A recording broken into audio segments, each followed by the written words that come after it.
Hari oke, hari ini saran saya akan lebih baik buat teman-teman siapin kertas karena ini esensinya penting di poin ini.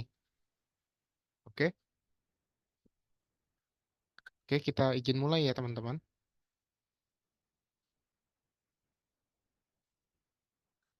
Oke, sebentar.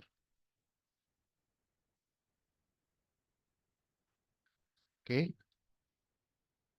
muncul ya teman-teman share screen saya. Boleh minta feedbacknya?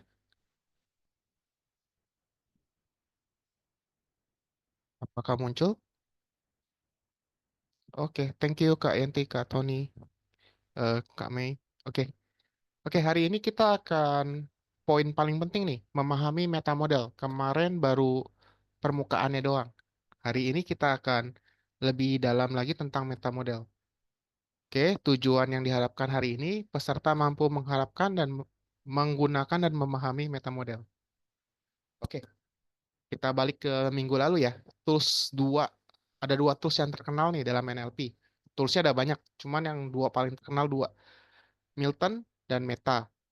Oke, nah ini, jadi singkat cerita seperti yang saya share kemarin-kemarin, Dr. Richard Banner ini punya kelebihan. Kelebihan dia apa? Dia bisa dia bisa dapetin pola orang-orang yang berhasil di bidangnya. Nangkep gak teman-teman? Ini kehebatan Dr. Richard Bandler, penemu NLP. Jadi dia bisa ketemu orang dan dia bisa mempetakan pola dari orang itu. Misalkan Richard Bandler mau mau bikin pola tentang seseorang yang hebat. Dia akan datang interview, habis itu hebatnya dia akan step by step loh polanya. Nanti teman-teman lihat deh. Jadi saya izin cerita, Virginia Satir adalah seorang terapis spesialis keluarga, teman-teman. Rate keberhasilan beliau di atas 90%, di atas. Jadi nggak banyak psikolog yang bisa terapi dengan rate kesembuhan di atas 90. Itu nggak banyak. Oke. Nah, yang kiri itu Virginia Satir, sudah almarhum. Yang kanan adalah Milton Erickson, penemu Milton Model. Oke. Jadi eh, kalau teman-teman suka ikut kelas persuasif atau baca buku di Gramedia kan banyak bagaimana cara mempengaruhi orang tanpa orangnya sadar. Nah, semua ilmu mempengaruhi dasarnya adalah Milton Erickson. Jadi saya singkat cerita aja ya tentang Milton Erickson, tapi kita tidak akan bahas Milton ya. Jadi Richard Bandler tahu Milton Erickson ini pertama bisa mempengaruhi orang dari ketukan. Ketukan, jadi waktu itu ada anak-anak berisik, hyperaktif, dan beliau cukup pakai ketukan meja, 4 kali ketukan anak itu diem.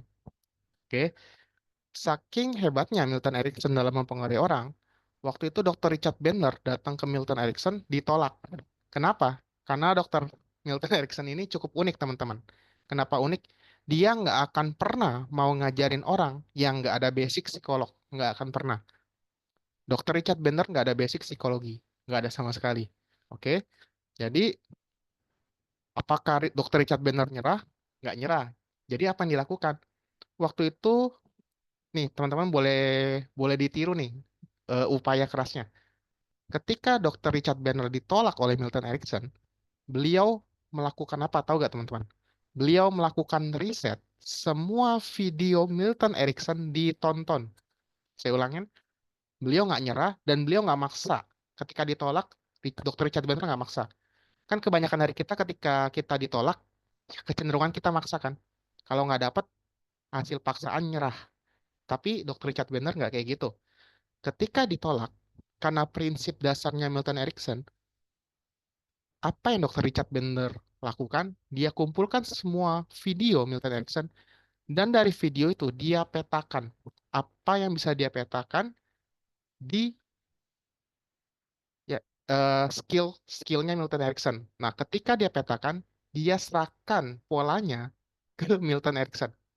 Ketika Milton Erickson lihat, kaget dia. Selama ini nggak ada satupun muridnya yang bisa memetakan teknik dia sedetail Dr. Richard Bandler. Oke, jadi ini kelebihan Dr. Richard Bandler dan gak heran beliau bisa menemukan NLP. Nah, ketika Milton Erickson tahu kemampuan Dr. Richard Bandler, akhirnya waktu itu diizinkan untuk menginterview beliau. Kenapa? Karena untuk kemajuan ilmunya Milton Erickson, teman-teman. Milton Erickson fair, dia ngomong, murid saya nggak ada yang bisa kayak kamu. Sedetail ini dalam memetakan orang. Oke? Nah, baik lagi, termasuk Virginia Satir juga dipetakan. Hari ini kita akan bahas pemetaan skill Virginia Satir. Oke? Nah, sebelum masuk ke situ, ini bedanya ya, meta model dan Milton model. Bedanya apa sih? Meta mengarah ke detail. Milton mengarah ke ngambang. Ngambang tahu ya? General atau umum. Oke? Jadi kalau teman-teman ketemu orang yang bahasanya pendek-pendek, itu bahasa Milton. Misalkan, ambilin gelas ini dong. Itu Milton, teman-teman, karena pendek. Kalau metanya gimana?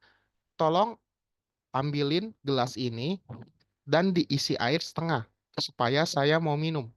Itu meta. Semakin ambigu kalimat itu Milton, semakin detail kalimat itu meta. Nangkep ya bedanya? Oke. Sama meta berikutnya, meta mengandung struktur yang dalam sebuah kalimat. Oke. Kenapa kemarin saya share tentang distorsi, deletion atau menghapus, dan generalization, menyamaratakan. Oke. Tapi kalau Milton malah pakai tiga itu untuk mempengaruhi orang. Oke. Meta membawa pengalaman naik ke atas. Maksudnya apa? Misalkan kita sakit hati. Jika kita pakai meta model, maka pola kalimat kita akan membawa pengalaman yang menyakitkan itu naik lagi ke atas. Bahasa mudanya, membuat seseorang mengingat lagi pengalaman traumatisnya. Tujuannya apa? Tujuannya buat dibedah. Oke? Nah, jadi kurang lebih, eh, meta itu sangat-sangat presisi. Bahasa mudanya, semakin detail, meta, semakin mengambang, Milton. Oke, sampai sini ada pertanyaan dulu tentang meta dan Milton? Atau bingung? Untuk bahasa detailnya seperti yang tampak di layar, untuk bahasa mudanya, semakin detail itu meta, semakin mengambang suatu kalimat itu Milton. Ada pertanyaan? Saya boleh tahu teman-teman paham atau enggak? Karena ini penting. Kalau nggak paham ini, ke belakangnya pasti bingung. Teman-teman tahu bedanya meta dan Milton? Silakan boleh diketik. Oke, Kak Mei paham? Hanya Kak Mei saja, yang lain? Oke, Kak Yenti paham. Yang lain? Apakah paham bedanya Milton dan Milta? Oke, Kak Yulani paham. Oke, kita lanjut ya. Oke, oke, Kak Lydia paham. Oke, nah sekarang kita balik lagi ya.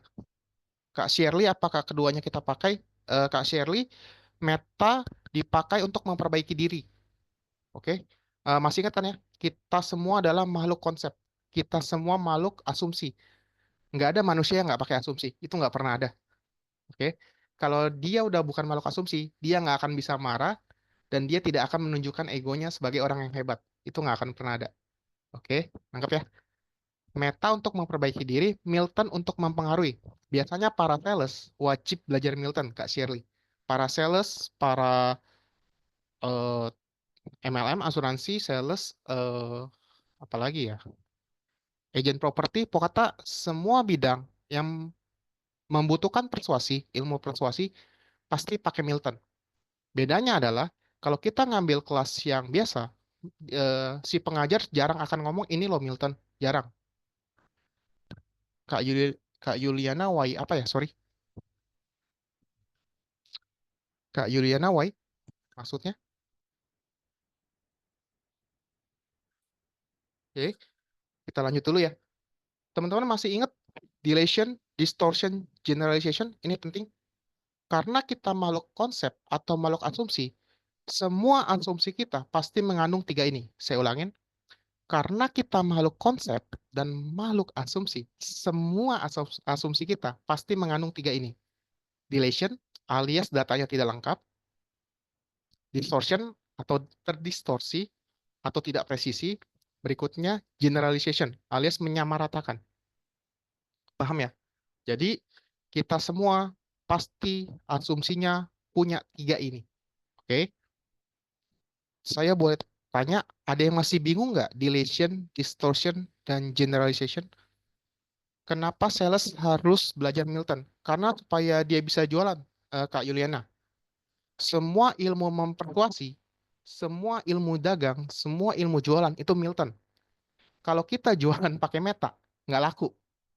Percaya nggak? Kalau kita jualan pakai kalimat meta model, nggak laku. Kenapa nggak laku? Karena meta model akan menunjukkan sisi kelemahan dari produk itu juga. Nangkep ya teman-teman? Contoh, saya mau jualan kartu kredit misalkan. Pak, Bu, kartu kredit kita bagus loh, limitnya besar, kerja sama tenannya banyak, tapi biaya administrasinya agak besar sih, Pak. Kira-kira akan bikin laku atau enggak? Semua sales kalau jualan pasti akan menunjukkan yang baik doang. Itu udah lumrah. Jarang ada yang jualan ketika presentasi sambil nunjukin sisi lemahnya. Jarang. Oke, kejawab Kak Yuliana. Jadi kalau seseorang jualan pakai meta model, nggak akan laku produknya. Oke. Ah, paham. Pantas saya nggak cocok jadi sales. Oke. Oke, nangkep ya. Teman-teman, sebelumnya saya izin tanya, paham udah nangkep belum deletion, distortion, atau generalization sebelum saya lanjut? Karena ini penting. Boleh minta feedbacknya? Bedanya delete, distortion, generalization, paham? Boleh minta feedbacknya? Silakan. Oke, Kak Sa paham? Deletion, distortion, generalization, paham semua ya? Ingat, kita semua asumsinya pasti ada tiga-tiganya. Itu pasti. Oke, kalau paham, kita lanjut ya. Geksupi. Kak Geksupi, contoh apa nih, Kak Geksupi? Contoh deletion atau gimana?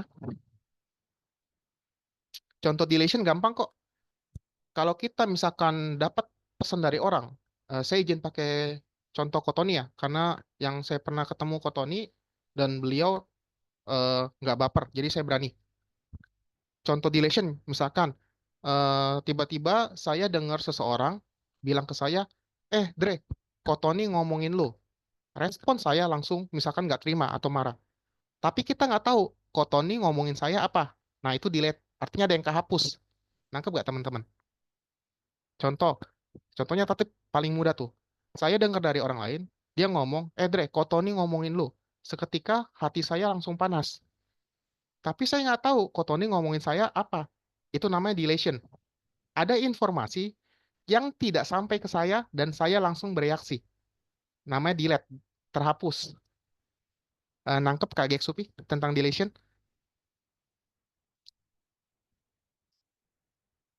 Yes, deletion hanya dari satu pihak. Jadi kita tidak lengkap menerima informasi. Itu deletion. Oke, clear ya? Distortion, contohnya gampang banget distortion. Gara-gara hujan, saya jadi nggak bisa jualan. Nah, itu distorsi itu. Nangkep ya? Itu distorsi. Gara-gara hujan, saya nggak bisa jualan. Gara-gara pasangan saya menderita. Itu distorsi. Oke? Generalization apa? Generalization adalah ketika seseorang mengalami trauma, dia akan menyamaratakan poin-poin tertentu. Contohnya, ketika wanita sering banget dapat pasangan yang menyakiti dia, tiga aja atau dua aja, dia akan berasumsi semua laki-laki sama aja. Nah, itu generalization, menyamaratakan.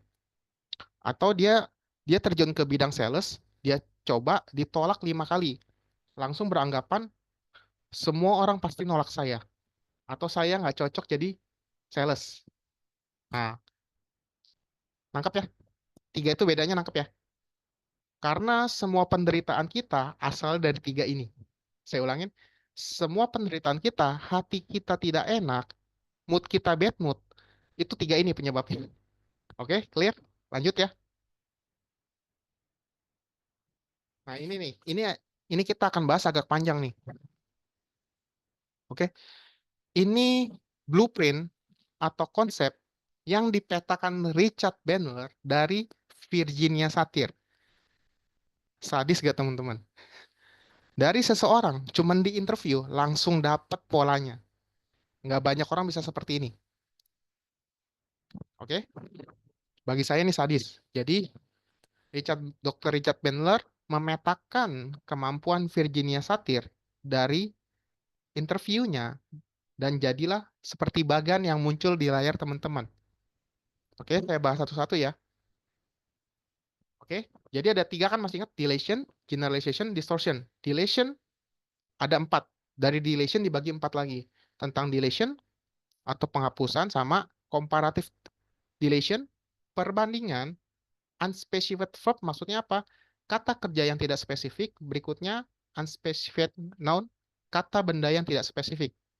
Kalau bingung, kita langsung masuk ke contoh. Ini contoh. Contoh deletion. Hal itu sangat menyakitkan buat saya. Kita metakan. Hal seperti apa yang menyakitkan itu? Atau siapa yang menyakiti kamu? Oke, nangkap ya teman-teman? Oke, saya cuma buat dua contoh. Sekarang teman-teman ikut partisipasi yuk. Cari deletion yang lain dari kata-kata hal itu sangat menyakitkan buat saya. Selain dua yang sudah saya ketik. Silakan pakai deletion. Hal itu sangat menyakitkan buat saya. Ini kan banyak sesuatu informasi yang tidak lengkap kan? Hal itu apa aja? Atau siapa yang menyakiti kamu? Oke, yes. Wah, Kak Pipin jago nih. Kenapa itu sangat menyakitkan? Yang lain, apa yang membuatmu sakit? Nah, Kak Guntur. Yuk, yang lain. Ayo, yang lain. Hanya Kak Pipin dan Kak Guntur. Apanya yang sakit? Yes, bisa. Wah, jago-jago nih. Yuk, yang lain. Teman-teman yang bagian ini kita mesti latihan ya. Kalau nggak akan sia-sia. Kenapa kamu merasa disakiti? Yes, nice, Kak Lydia. Yang lain, sakitnya seperti apa? Yes. Nangkep ya teman-teman, delation. Jadi kita perlu memahami informasi-informasi yang hilang dari statement kita. Oke. Oh ya, ketika statementnya positif, jangan pakai meta model ya. Saya ulangin. Ketika statementnya positif, jangan pakai meta model. Kenapa? Nanti hilang atau datar. Jadi teman-teman kalau misalkan ikut motivator, ikut suatu coach, semuanya di meta modelin, nggak dapat manfaat. Kak Sa, sampai sesakit apa hati kamu? Yes, nangkep ya. Di bagian mana terasa menyakitkan, Kak Stevi? Boleh, cakep. Oke, oke. Saya izin tanya lagi ya. Kenapa kalau statementnya positif jangan di meta modelin? Ada yang tahu? Kenapa jika statement atau belief system kita udah positif, nggak perlu di meta modelin? Ada yang tahu?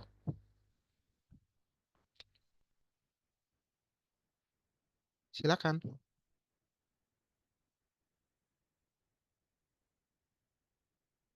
Kenapa?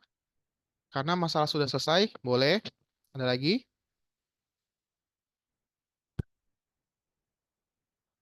Yes, benar, Katika. Nanti muncul lemahnya kayak pas jualan. Yes, nice.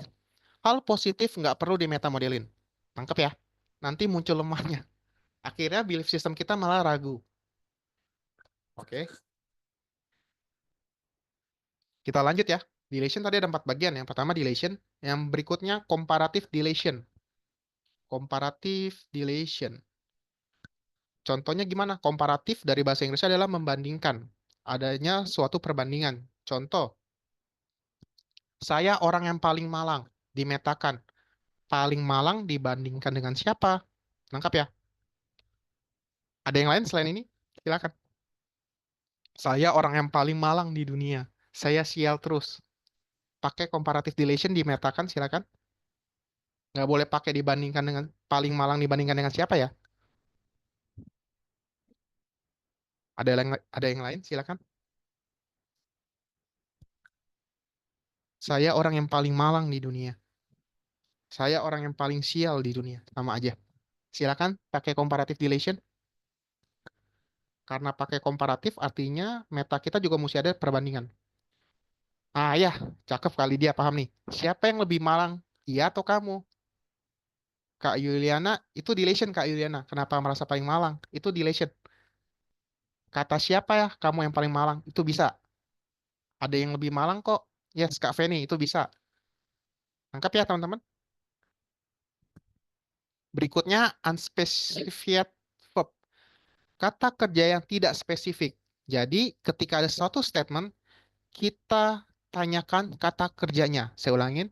Kalau ketemu suatu statement, kata kerjanya wajib dipertanyakan. Contoh, hati saya disakiti oleh keluarga saya. Dimetakan pakai unspecified verb.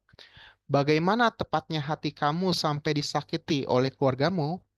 Jadi, yang diincar adalah kata disakiti. Karena itu merupakan kata kerja. Nangkap ya, teman-teman? Kalau kita pakai unspecified verb, cari kata kerjanya. Clear ya? Oke, selain ini silakan. Hati saya disakiti oleh keluarga saya.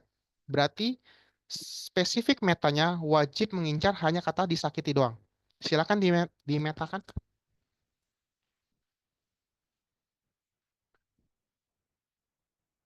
Silakan. Hati saya disakiti oleh keluarga saya. Pakai unspecified verb.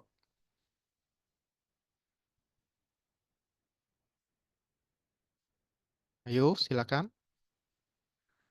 Kenapa bisa disakiti? Boleh. Nice. Perlakuan yang seperti apa yang kamu anggap Woi, cakep. Nice, Kak Sa. Silakan. Disakitinya seperti apa? Boleh. Nice, Kak Lydia. Apa yang membuatmu merasa sakit? Yes. Nah, nangkep ya teman-teman? Clear ya? Berikutnya, unspecified noun. Kata benda yang tidak spesifik. Contohnya masih sama nih. Hati saya disakiti oleh keluarga saya. Berarti kita mesti cari kata bendanya. Kata bendanya apa? Hati saya. Jadi dimetakan di mana letak persisnya hati kamu atau kapan hati kamu disakiti oleh keluargamu. Oke, yang lain silakan. Kata kuncinya incar kata bendanya. Berarti hati saya kata benda. Yuk silakan yang lain. Dimetakan pakai unspecified noun. Kata benda yang tidak spesifik. Mengapa hatimu yang disakiti? Boleh, cakep. Sejak kapan merasa tersakiti? Kak Sevi, berarti ini masih yang unspecified verb. Unspecified noun mesti ada kata bendanya yang dipertanyakan. Kata benda hati saya. Bagaimana hatimu disakiti? Boleh, Kak Feni. Yuk yang lain. Pakai unspecified noun ya. Yes, sejak kapan hatimu merasa sakit? Silakan yang lain.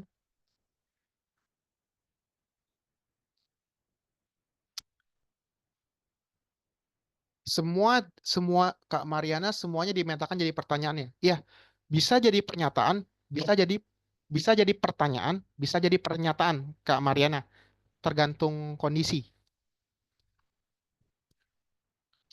Seberapa dalam hatimu disakiti? Yes, Kak Su. Nice ya, nangkap ya. Ada pertanyaan dulu. Kamu yakin hatimu disakiti? Wah, Kak Pipin.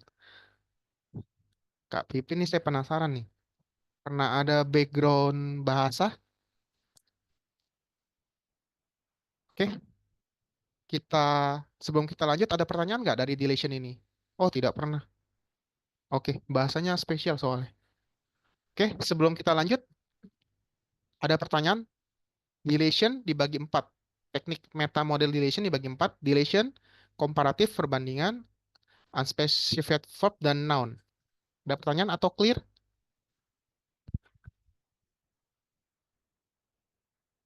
Silakan. Ada pertanyaan atau clear? Oke, thank you Kak Lydia. Kita lanjut ya. Berikutnya generalization. Sama. Generalization dibagi oleh empat. Yang pertama adalah universal quantifier. Maksudnya apa? Menyamaratakan semuanya. Berikutnya modal operator possibility. Memakai kemungkinan. Berikutnya modal operator necessity, keharusan. Berikutnya nominalization. Nominalization adalah membuat sesuatu kata kata kerja jadi kata benda. Oke, kita langsung masuk ke contoh ya biar clear. Langsung ke contoh pertama, universal quantifier. Semua laki-laki sama aja. Yakin semua? Apa pernah ada laki-laki yang tulus sama kamu? Oke, silakan tugas teman-teman. Yang lain selain yang saya sudah buat, contoh case-nya adalah semua laki-laki sama aja. Apanya yang sama? Cakep. Kak Pipin, nice. Yuk yang lain, semua laki-laki sama aja. Semua pelatihan gratis tidak berbobot. Sama aja kan? Pakai universal quantifier. Yuk yang lain, case-nya semua laki-laki sama aja. Selain Kak Pipin, apanya yang sama?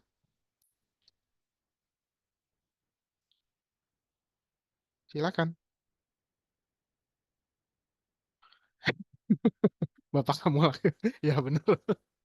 Bapak kamu laki-laki sama aja kak. Kali dia. Iya benar. Mengapa menurutmu sama? Yes. Nabi juga laki-laki. Apakah sama? Sama di mananya ya? Ah, cakep. Samanya sampai kondisi apa? Wih, dalam nih kak. Tergantung sih, nggak mungkin sama semua. Boleh. Ini masuk ke pernyataan ya. Sama dalam hal apa? Kak Su. Dah, oke. Bapakmu. Oke, lanjut ya. Eh, berikutnya model operator possibility. Oke, saya kasih contoh ya. Maksudnya apa possibility? Dari kata possibility artinya kemungkinan. Nah, di statement ini kita boleh pakai pernyataan, tidak harus pertanyaan. Clear ya? Contoh, di dalam hidup saya selalu sial. Dimetakan. Apakah ada kemungkinan lain yang bisa membuat kamu merasa beruntung? Terus, kalau pernyataannya, sebaiknya kamu mulai ikut deh kelas motivasi, sehingga dapat membuka cakrawala pengetahuan kamu. Oke? Sekarang saya lempar nih ke teman-teman. Dalam hidup saya selalu sial. Silakan. Kata kuncinya possibility, kemungkinan. Kemungkinan itu saya balik ya, saya kasih contoh. Kemungkinan berarti bisa should, should, could, possible.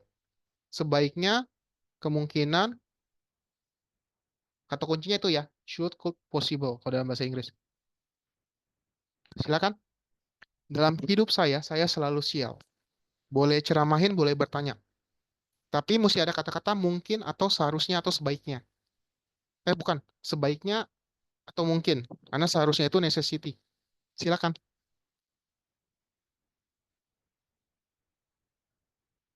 Yang kamu fokuskan akan menjadi realita. Ubahlah fokusmu dengan keberlimpahan. Saya izin koreksi ya. Ini udah bener, cuman ada yang kurang. Yang kamu fokuskan mungkin akan menjadi realita, Kak Feni. Jadi mesti ada kata mungkinnya. Oke, yang lain silakan. Dalam hidup saya selalu sial.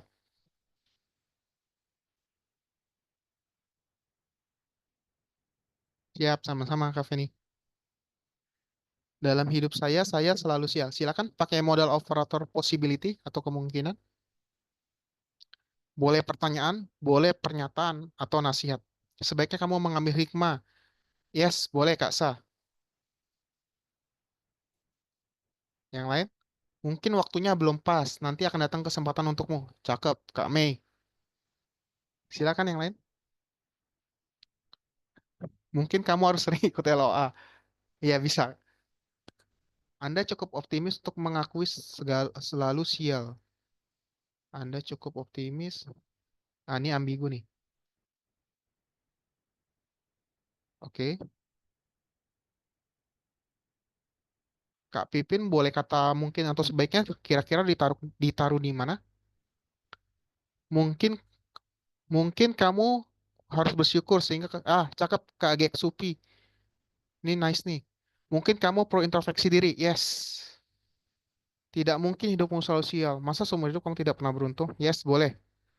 Jadi teman-teman nangkep ya. Tanpa sadar selama selama ini mungkin kita pakai meta model, model operator possibility. Oke, clear ya?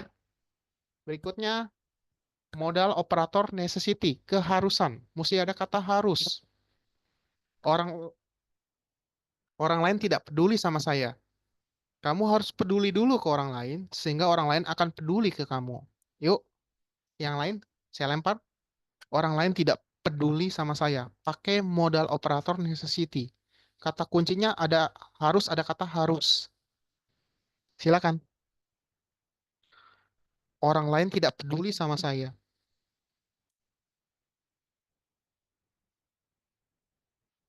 Yes, Kak Guntur, cakep. Kenapa orang lain harus peduli dengan kamu? Ini benar sih Kak Stevi. Takutnya dia makin down. Tapi benar pemakaiannya. Iya, bener. Cuman efeknya kita nggak tahu. Pipin, kamu harus terima. Tidak semua orang akan peduli dengan kamu. Iya. Ah ya, Kak Pipin cakep. Kamu harus peduli dengan dirimu sendiri, Kak Sherry. Bener. Kamu harus introspeksi diri dulu. Yes, nice. Yuk, yang lain. Orang lain tidak peduli sama saya.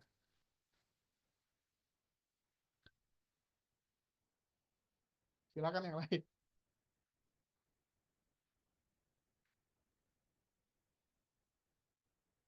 Apakah kamu juga sudah peduli terhadap orang lain? Boleh. Kamu harus berprasangka positif terhadap kamu harus berprasangka positif terhadap orang lain. Boleh, Kak Sa, cakep.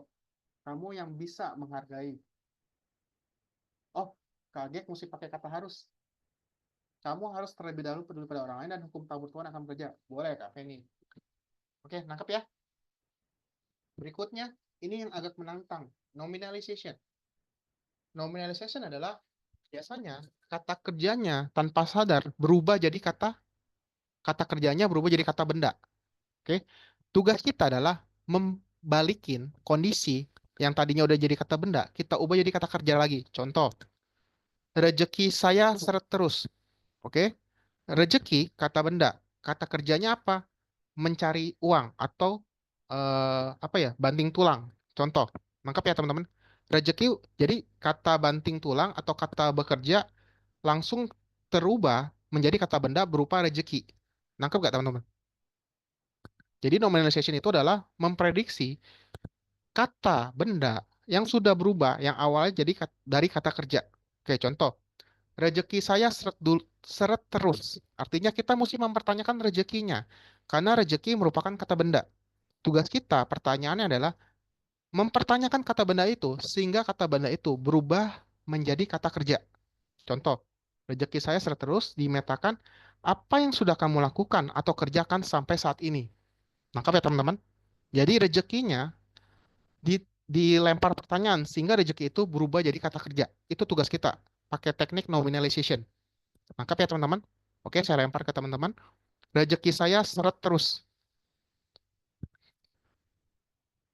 Sejak kapan eh, sejak kapan kamu merasa rezeki seret?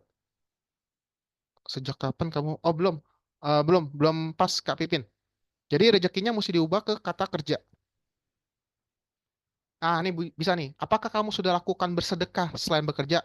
Nice, Kak Feni. Yuk, silakan. Rezeki saya seret terus. Teman-teman, oh ya, sambil nunggu teman-teman ya, teman-teman nyadar gak? Kalau orang lagi down, biasanya katanya udah bukan kata bekerja, tapi kata benda.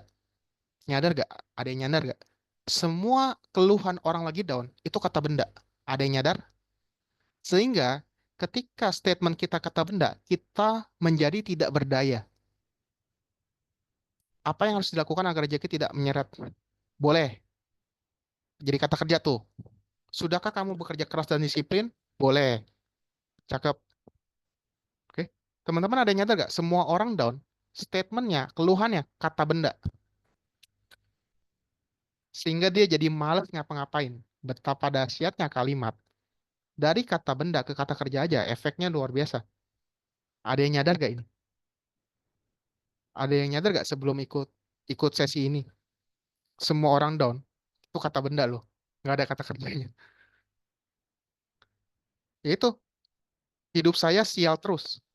Hidup saya sial terus sudah kata benda tuh. Sial terus. Atau kata sifat bahkan. Eh, contoh berikutnya, suami saya tidak mendukung saya. Suami saya cuek sama saya. Itu udah kata benda tuh. Kak Su, apakah kamu sudah berusaha menjemputnya? Nice. Kak Su, nice. Yuk yang lain. Kak Feni kejawab.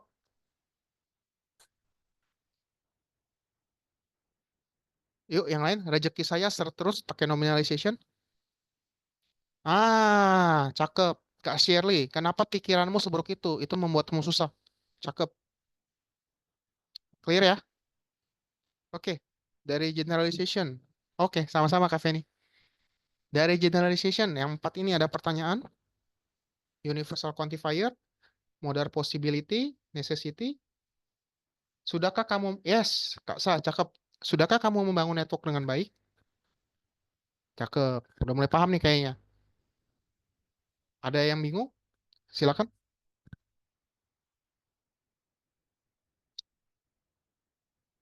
Clear ya? Generalization ada pertanyaan atau bingung? Atau clear semua? Boleh minta feedbacknya? Yang clear, boleh ketik clear. Yang bingung, boleh ketik masih bingung. Silakan. Clear, Kak Stevi, thank you. Clear, Citina, thank you. Clear, clear. Oke, kita lanjut ya. Berikutnya distortion. Siap Kak Mei. Oke, distortion ada empat sama. Cause effect, mind reading, complex equivalent, presupposition. Bahasa gampangnya apa? Cause effect, sebab akibat. Clear tapi gimana pakainya dalam keseharian, Kak Shirley? Eh, Kalau untuk dipakai diri sendiri, butuh orang lain biasa Kak Shirley. Kenapa? Karena meta model, kalau kita pakai diri sendiri, biasanya ego kita atau asumsi kita akan cari pembelaan atau cheat atau kecurangan. Apa ya bahasa mudanya? Eh, Teman-teman nyadar gak pola pola manusia itu ketika kita mencoba mereview diri, biasanya kita akan mentolerir negatif-negatifnya kita. Ada yang sadar gak? Ya, mau menang egois. Bener.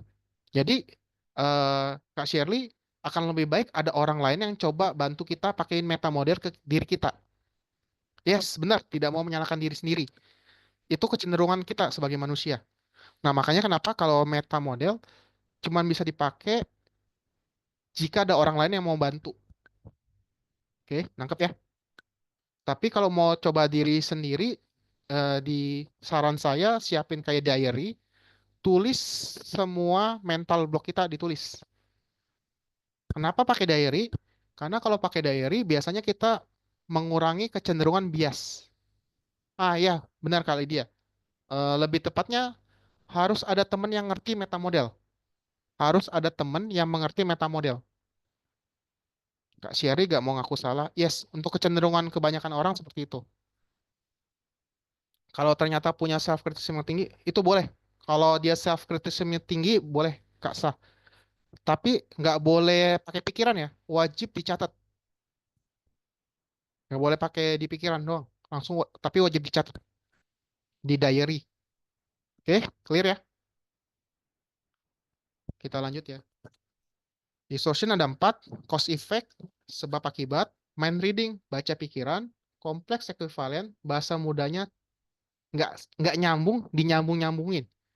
Kompleks ekuivalen itu bahasa gaulnya cocok logi. Kompleks ekuivalen cocok logi. Oke, presupposition asumsi. Oke, kita contoh dari cause effect ya. Hidup saya menderita karena dia. Saya lahir di keluarga miskin karena ortu saya. Oke, distorsi ini biasanya statement. Nangkep ya teman-teman, bukan pertanyaan. Distorsi ini biasanya statement. Saya bisa berhasil karena teman baik saya. Oke, sekarang tugas teman-teman ciptakan contoh cause effect yang lain selain contoh ini. Silakan ciptakan atau buat statement sebab akibat selain contoh yang sudah saya buat. Silakan. Sebab akibat. Hidup saya menderita karena dia.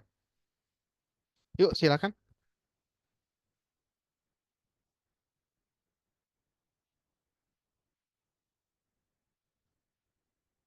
Saya sukses karena hasil kerja keras. Yes, boleh Kak Sevi, cakep.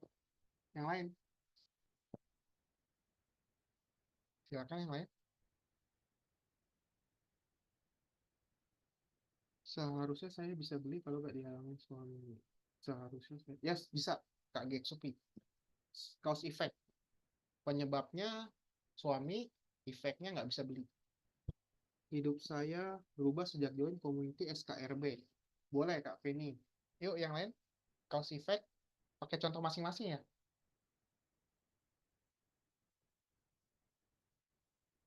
Saya dipromosi karena sering membuat. Tapi ini setengah curhat. Oke, Kak Catherine. Saya merasa diri saya tak berharga karena saya dibilang sebagai anak pembawa sial.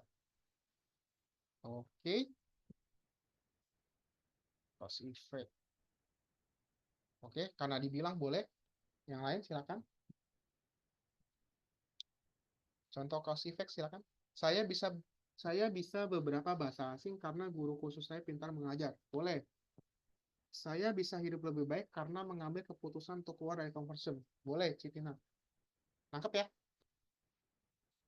Oh iya, sekarang udah jelas. Yuk yang lain. Anak itu bisa nyanyi karena bimbingan gurunya. Benar, Kak Mariana. Jadi cause effect biasanya ada kata karena, biasanya. Oke, kita lanjut ya. Mind reading. Ini nggak perlu latihan, saya yakin beberapa dari kita, atau bahkan semua dari kita suka melakukan tanpa sadar. Mind reading adalah seolah-olah kita bisa baca pikiran. Contoh, habis ini kamu pasti makan gorengan. Habis ini teman-teman pasti matiin laptop atau matiin gadgetnya. Oke, itu mind reading tuh. Hati saya, hati-hati, kamu lagi saya pantau. Mind reading. Oke, suaranya masih kecil. Tes. Suara saya masih kecil. Tes, tes. Boleh minta feedbacknya? Oh, oke. Kamu lapar kan? Nah, itu mind reading. Oke, sekarang saya lempar ke teman-teman pakai contoh sendiri. Gunakan contoh mind reading atau baca pikiran. Kalau kamu ikuti semua yang saya katakan, kamu pasti capai tujuan kamu. Yes, itu mind reading. Silakan yang lain.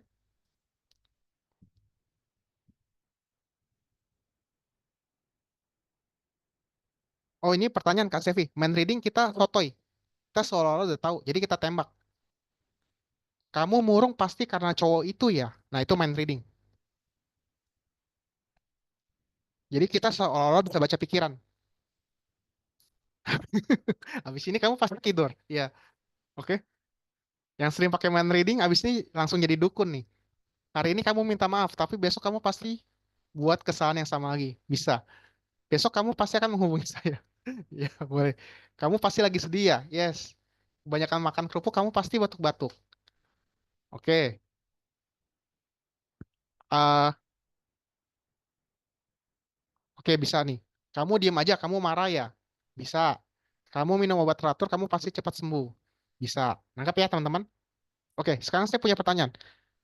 Profesi apa yang sering statement kalimatnya pakai mind reading? Saya ulangin. Profesi apa? Profesi apa yang sering pakai mind reading di statementnya? Silakan. Ada yang sadar gak? Psikolog? Yes. Dokter? Yes. Oh, dia ini bener Bro Suryanto dukun, nggak salah. Lawyer. Yes, sales, marketing. Oke. Teman-teman ada yang nyadar gak? Politikus suka pakai mind reading. Rakyat kecil nggak akan marah sama kebijakan ini. Ada yang nyadar gak? Politikus sering pakai mind reading. Terus berikutnya, ada yang nyadar gak? Motivator juga sering pakai mind reading. Motivator pun juga sering pakai mind reading. Ada yang nyadar? Nah, nangkep ya teman-teman? Oke, kita lanjut ya. Berikutnya, kompleks ekuivalen atau cocok logi. Bahasa gaulnya ya, cocok logi. Penceramah, yes. Coach, coach, coach juga bisa sih. Oke, kompleks ekuivalen, cocok logi. Nggak nyambung disambung-sambungin. Contoh, saya belum berhasil jadi sukses karena PPN naik 12%. Nggak nyambung kan? Oke, berikutnya. Saya tidak bisa memahami ini karena via online. Oke, nggak nyambung. Berikutnya, kakak atau adik saya merupakan penyebab saya gagal. Oke, sekarang saya lempar ke teman-teman. Contoh kompleks ekuivalen dari pengalaman teman-teman. Kompleks ekuivalen nggak nyambung, disambung-sambungin. Cocok logi. Silakan. Contoh kompleks ekuivalen.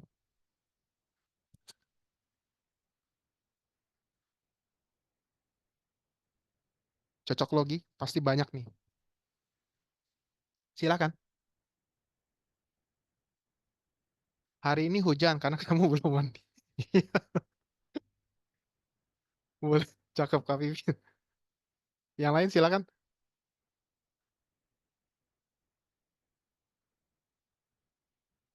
Gerobak itu bikin tanah longsor.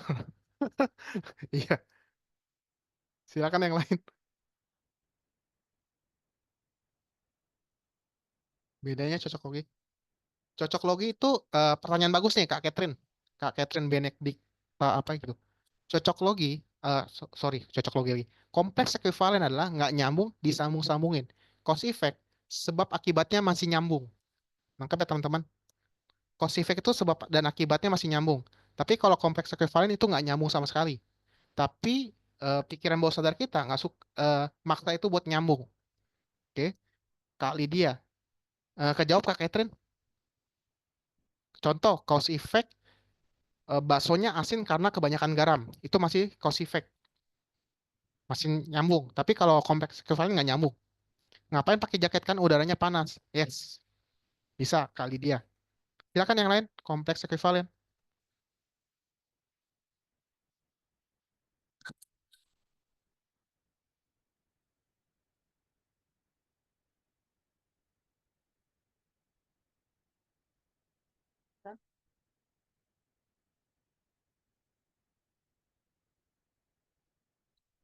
Mitos termasuk yes, mitos termasuk kompleks ekuivalen. Contoh, eh apa ya? Kucing hitam itu lewat di dagangan saya sehingga tidak laku. Nah, itu kompleks ekuivalen.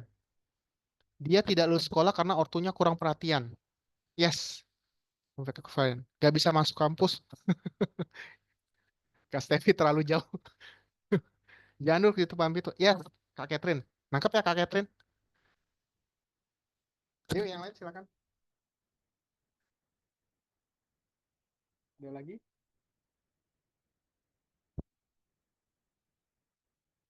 Clear ya? Teman-teman nyadar gak orang yang biasa kalau kita misalkan punya tim atau punya eh, siapapun itu yang misalkan bekerja sama kita atau yang bekerja sama-sama kita, ketika dia sudah mulai males-malesan, biasanya semua statement kalimatnya kompleks ekuivalen. Ada yang nyadar? Kalau orang udah mulai males-malesan, semua statement kalimatnya, semua alasannya kompleks ekuivalen. Oke? Atau kalau orang lagi terpojok, dia pasti akan pola kalimatnya kompleks ekuivalen. Kenapa kamu telat? Oke, berikutnya lanjut ya. Presupposition itu adalah asumsi. Jadi asumsi termasuk dari bagian distorsi. Karena nggak pernah ada asumsi yang punya data lengkap tentang sebuah statement. Oke, contoh asumsi, saya pasti lagi disantet nih sama orang yang nggak suka sama saya. Itu presupposisi. Berikutnya, teman baik saya tidak support saya. Berikutnya, pasangan saya tidak mendukung saya untuk berhasil. Oke, silakan saya lempar ke teman-teman. Berikan contoh presupposition atau asumsi. Ini paling banyak nih yang su ketik. Dia pasti sudah membicarakan saya di belakang saya. Ini pasti paling banyak. Ya, nggak apa-apa Kak Yanti, silakan. Thank you. Silakan. Gas. Contoh asumsi. Kalau diam-diam aja artinya setuju. Yes, benar.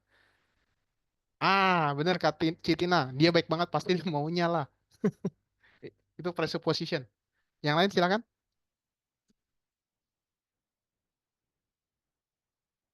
Oke, sudah. Ada lagi?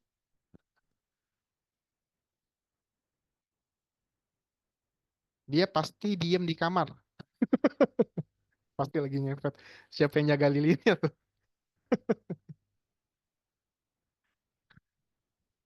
Kalau mukanya jutek pasti marah deh. Ya, cakep. Kak Shirley. Ini banyak yang berbakat jadi pelawak nih. Oke, clear ya? Jadi dari tiga ini clear semua ya, teman-teman?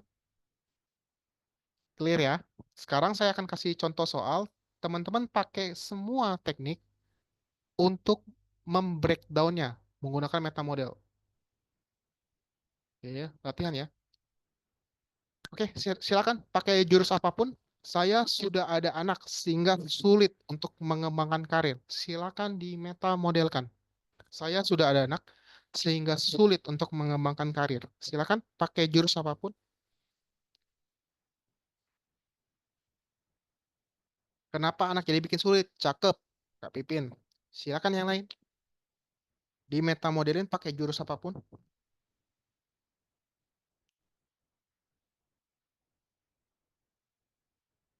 Saya sudah ada anak sehingga sulit mengembangkan karir. Bukankah anak punya rezeki? Yes, cakep Kak Sa. Bukannya dengan punya anak membuat kamu makin semangat? Bentar, Liv. Bukankah dengan punya anak membuat kamu makin semangat? Yes, cakep. Jangan anak. Kak Gek Supi kayaknya udah gemes nih. Kak Feni, banyak di luar sana punya banyak anak tapi tetap bisa sukses. Yes. Kak, Kak Catherine ini hardcore nih. Dia sih sakit hati orangnya. Meskipun bener Kak Catherine hati-hati ya. Kenapa malah anak yang disalahkan? Boleh. Kali dia sadis. Kamu males sekali. Bukan ke anak adalah berkah, kenapa jadi petaka? Yes, cakep Kak Shirley. Sebelum punya anak, apakah kalian mau berkembang? Cakep Kak Pipin. Clear ya teman-teman? Seharusnya anak dipakai buat motivasi.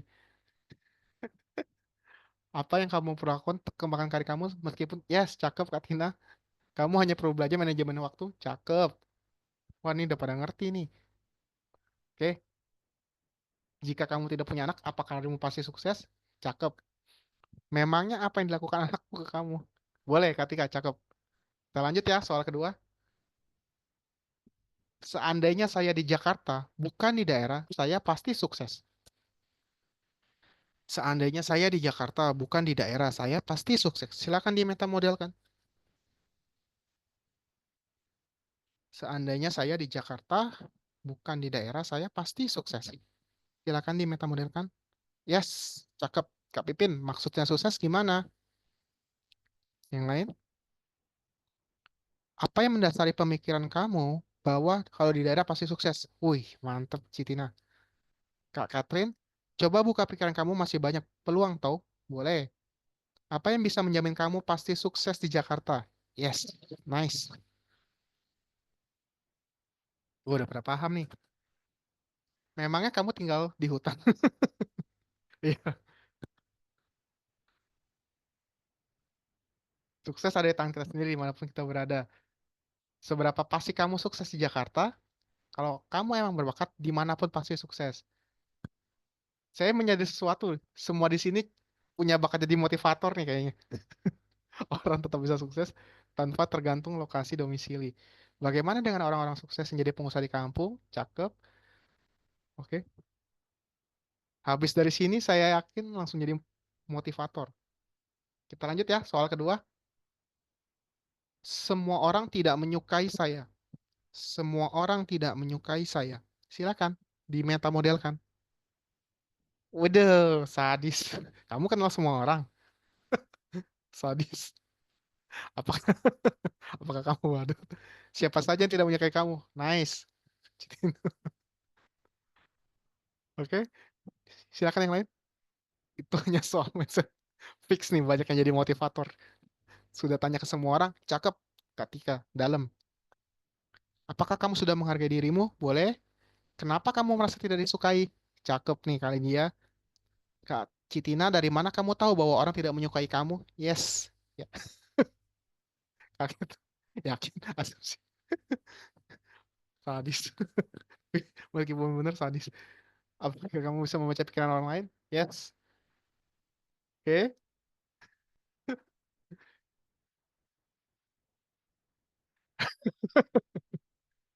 Wah, ini udah body shaming kali dia. Udah body shaming. Oke. Oke, kita lanjut ya. Soal berikutnya. Saya minder atau saya tidak percaya diri karena dia. Apa kamu? Misantrop apa tuh? Kak Su. Oke. Soal berikutnya ya. Saya minder karena dia. Silakan di meta modelkan. Saya minder karena dia. Silakan di meta modelkan. Oh, tidak suka manusia. Yuk, saya minder karena dia. Emang emangnya dia siapa? The boss. Oke. Kak Stevi, apakah kamu sudah self love? Yes, cakep. Kak Sin, kenapa harus minder? Nice. Kak Shirley, apa kamu merasa lebih buruk daripada dia? Yes. Apa yang dia perbuat sehingga apa yang dia perbuat sehingga membuatmu minder? Cakep.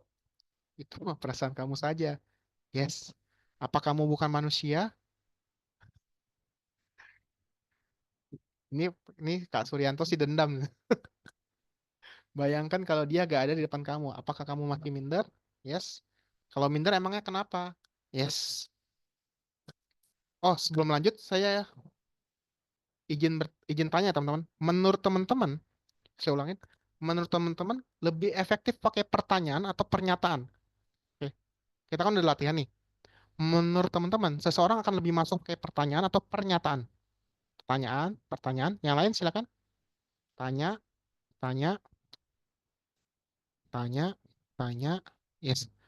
Oke. Ada yang tahu alasannya kenapa? Kenapa pertanyaan jauh lebih efektif dibanding pernyataan? Yes, nice Kak Stevi. Karena bisa mengajak berpikir dan jawab sendiri. Yes. Nah, nangkep ya teman-teman? Kak Catherine. Kalau pernyataan lebih ngegas. Karena butuh feedback. Ya, nangkep ya? Ada penelitian menunjukkan bahwa manusia tidak suka di feedback pakai pernyataan. Saya ulangin. Ada penelitian menunjukkan manusia tidak suka di feedback pakai pernyataan. Setuju gak teman-teman? Coba deh bayangin ada seseorang feedback kita pakai pernyataan. Yes, yes. Nah, nangkep ya teman-teman? Nangkep ya? Pernyataan kayak ngoreksi. Ya, benar. Oke, nangkep ya? Oke, kita lanjut ya soalnya. Oke. Saya tidak ada modal untuk berbisnis. Saya ulangin. Saya tidak ada modal untuk berbisnis. Silakan di meta modelkan. Saya tidak ada modal nih untuk berbisnis. Silakan di meta modelkan.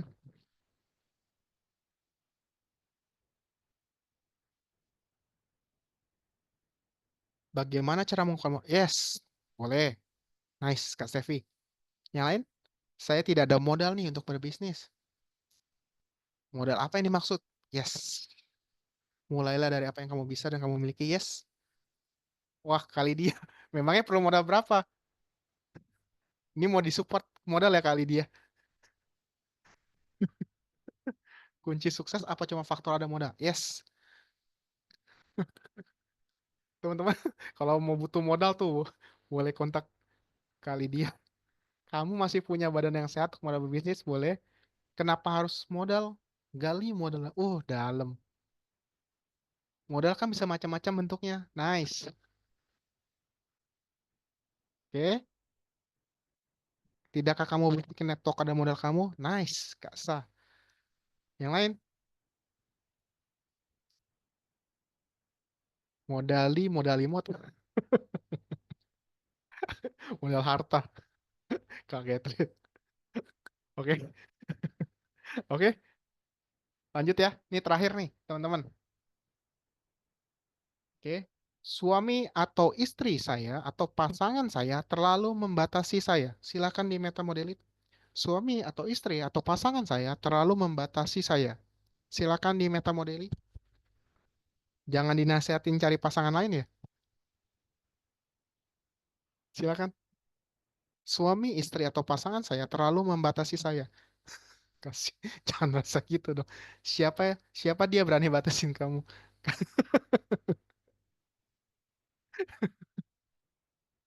Kamu gitu. Yuk, yang lain silakan batasin. Batas batas terbuat dari apa? Kak Pipin jago nih. Boleh tuh. Kamu merasa dibatasi dalam hal apa yang mungkin saja untuk kebaikan kamu? Boleh. Apa yang membuat suami atau istri yang begitu pernah lakukan hal? Wah, tumben nih Kak Suryanto serius. Bener. Minat minat santet yang butuh jasa santet bisa kontak Kak Catherine nih ya. Minat santet gak? Suami membatasi karena perhatian sama kamu. Boleh. Yang lain silakan.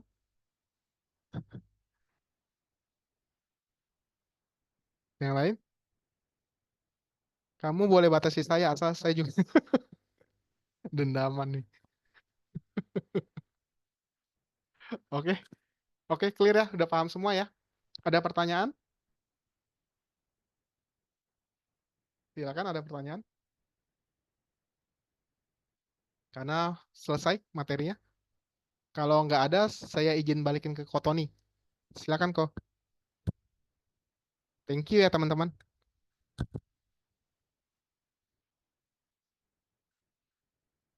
Tes, tes. Terima kasih kok.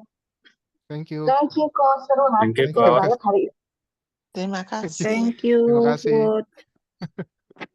Thank you ya. Makasih banyak kok. Makasih ya, Sama-sama. Kok. Terima Sama-sama. kasih.